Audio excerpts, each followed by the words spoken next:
Ngibonge kakhulu mnakethu, muhle kakhulu umbuto wakho. Wena mnakethu ngidayibeka nje bese baleni benemaqiniso. Kwanyalo ayikho inkosi le recognized, ayikho inkosi lesathethe isihlalo sebukhosi bakaMalaza. Noma lesengenile ehlalweni sengosi bakaMalaza, uyabona. So isengekho kwamanje le recognized inkosi, ayikho ngaphandle kokuthi kunalawo rumors ukuthi baphi nabaphi bathi ngina ingosi nalaba bathi ngile ingosi, uyabona. Kodwa kwamanje ayikho nje le recognized ingosi.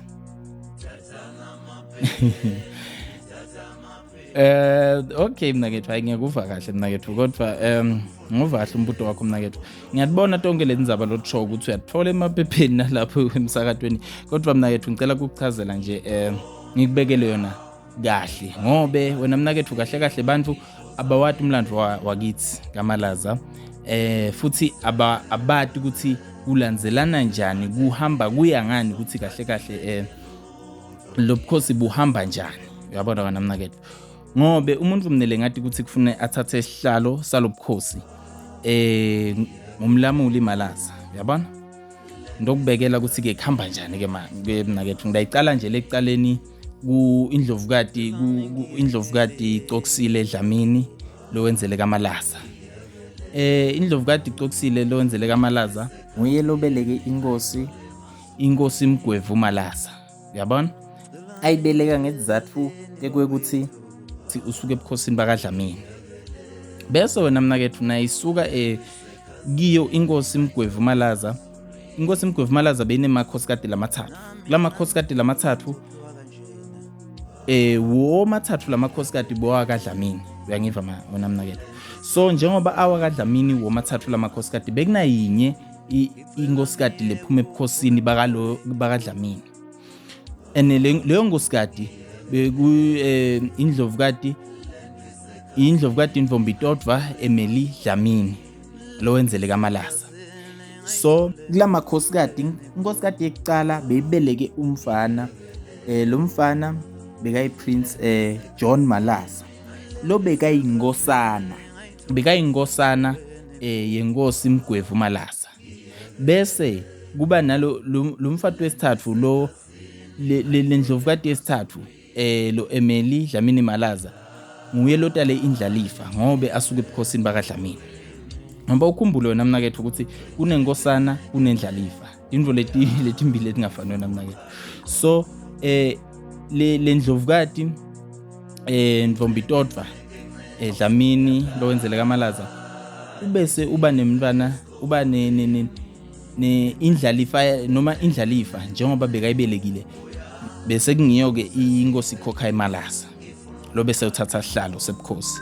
Nakathatha lesihlalo sebukhosi wena mnakethu kwase kuba ukuthi inkosi bakaMalaza iba nemakhosikazi lamathathu.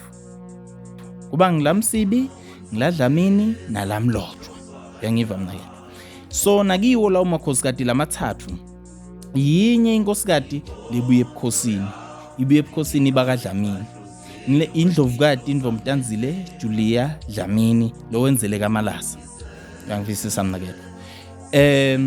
Umfati wekucala laMsibi ube nenkosana, uyangivisisa. Inkosana kodwa leyo nkosana bese kungumntwana wesithathu. Lababili babese bayashona namnakethu babancane. Lo bese kasele awes3 wathatheka njenge firstborn ngezathu ukuthi senguye nje lokho nekhaya lomdzala, uyayibona inzaba. So waba nguye inkosana yaseke indlovukati yakaDlamini iba nani nendlalifa.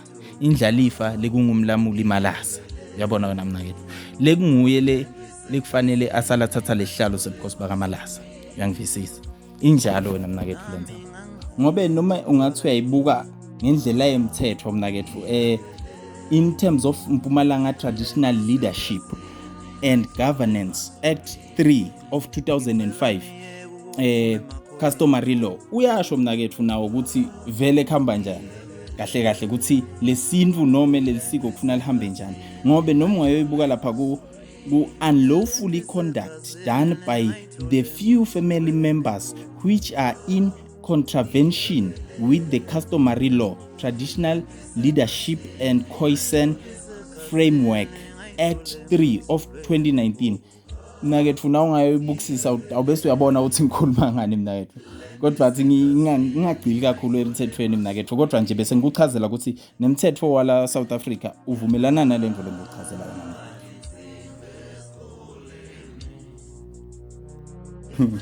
Ngibonge kakhulu mnakethu. Ngidawuphinze ngikuchazele wena mnakethu, ngiyakuva kulombuto wakho lo ushoko. Okay. Mnakethu ngidawubese ngibeka ngalendlela le ngithi Samson Malaza lo ngibaba lo mncane wethu mnakethu. Ngidayibeka ngithi uyaphosisa ngoba sikhuliswe ngenhlonipho wena mnakethu uyabona.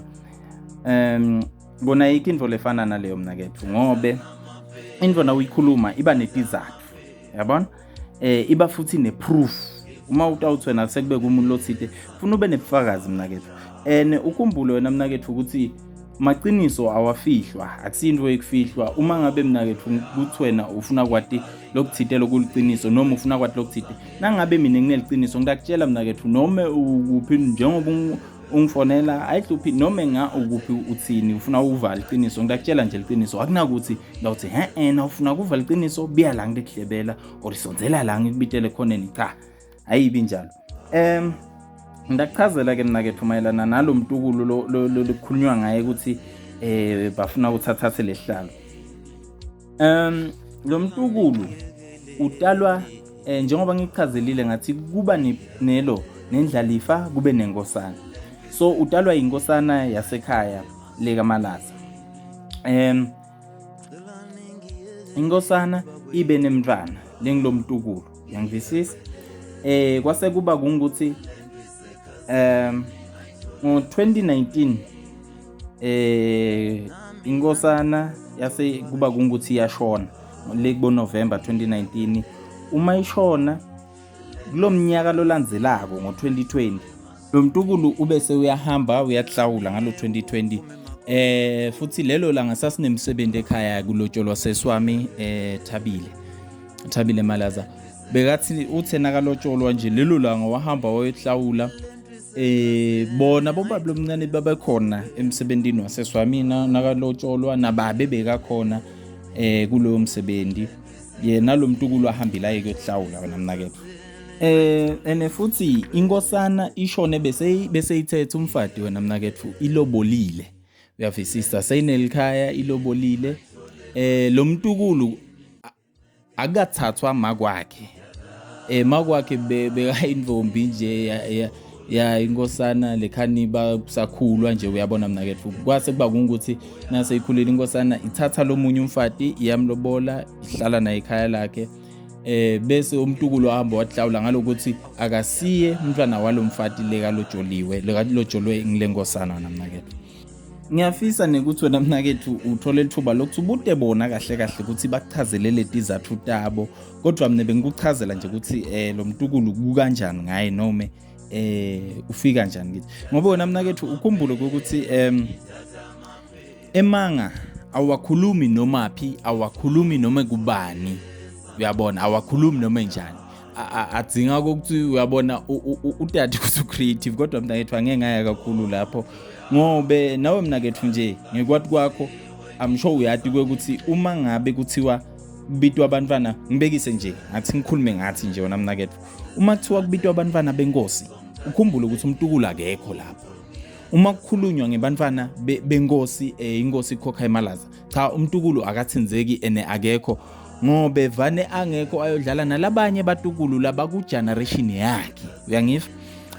Angeke umbidele la kunebantwana benkosi khona. Uyangivisisa mnakethu? Ngoba wena mnakethu kahle yonke info phela isebenta ngenhloso. Uyabona? Nami inhloso yami ukuthi ngikuchazele mhlawumbe lo mlandvo wakithi ukuthi abantu labaningi mnakethu abawati ene bavalelekile kuba nekuthi umuntu azyume ukuthi ha mhlawumbe kwendwa ngiloku ngenteka lokhu kwendwa ngezathu talokhu. Kanzi kufuna bawati umlandvo, bawati nemasiko ukuthi athinwe namnakethu. Ngobe nezathu lesenta ukuthi ngikuchazele lento lena wena mnakethu ukuthi angifuni ukuthi ngalelinye lemalanga abantu baduke noma batshelwe emanga bakhonjwe indlela lekungasiyo uyangivisisa ngifuna ukuthi bantu bathi ukuthi kahle kahle into disebenta njani dihamba njani uyangivisisa kungako ke ngingati ke inhloso yaleto ndzaba lothoko noma lotvile wena mnakethu kodwa kunaloko nje ukuthi singalahlekiswa sive wena mnakethu ngenxa yemasiko lacanjwa nyalo nje futhi langanawo umlandvo langanato timbanze nome langikaze endiwa before uyayibona wena mnakethu ngobe phela lesinye isikhathi uyakutendele lakho lisiko uwedwa nje ekhaya lakho kodwa kufuna wathi ukuthi kumele lihambisane nemithetho lekhona la South Africa lesiulandzela ngoba lesinye isikhathi angithi uyasho ukuthi umntwana akashaywa la khaya lami nome ngibekise ikakhulukati uthi la khaya lami kungenwa ngo7 kodwa umntwana nakafike ngaboma 80 noma ungamshaya wena umshayo ngumntala uthi la kami ngithe akufikwa ngale kwa8 kodwa umthetho utawuthini tawuthuboshwa umthetho la South Africa vele utawuboshwa manje wena mnakethu yona iba njalo masiko phela wena mnakethu abaleke kakhulu ukuthi abe nemlandvo ukuthi ake ende kapi bekwende njani kungani uyayibona into lefana naleyo into maseyinjalo isho ukuthi ngeke waphikisa into lebeyivela ikhona kusukela eMandvulo ngeke uphikise lisiko lelikhona noma ngeke uphikise umthetho omgomo lolandzelwako la South Africa